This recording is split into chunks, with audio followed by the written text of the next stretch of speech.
work. We learned early this morning that Universal is going to buy Bob Dylan's entire songwriting catalog, 600 works, just a massive amount of money, several $100 million.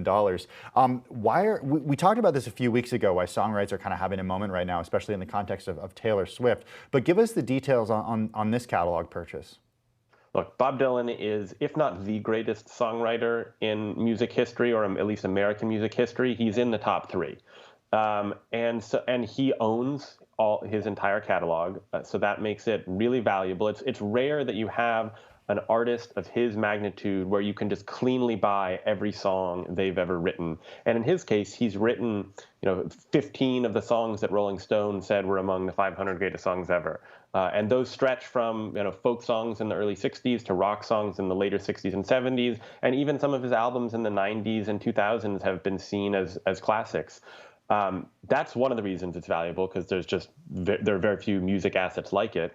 And then also the value of music rights has skyrocketed in the past several years because of streaming, because there is suddenly more money to be made, and a belief that music sales will continue to go up for the foreseeable future as more people sign up for Spotify, Apple Music, and so on. And it should be noted that publishing, which is what kind of songwriting falls under, has always been a pretty appealing asset to kind of a more traditional investor, because it's very steady. Whereas a recording, it makes money kind of at the surge of the release, and then maybe with reissues or things like that later. Publishing, in songs, you can continue to make money for many years over the life of the song. Anytime it's played on radio, you can try to take an old Bob Dylan song and put it in a commercial. It's what's called a sync. There's a lot of money in that, and I wouldn't be shocked if Universal, which is acquiring the Dylan catalog, tried to do some licensing or do something fun with that catalog to really make some money from it.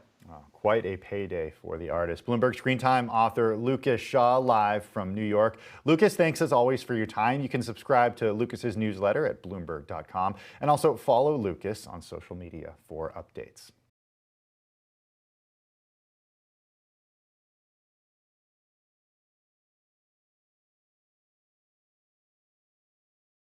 The biggest stories the moment they happen from around the globe. Subscribe to Bloomberg Quick Take now for insight in an instant.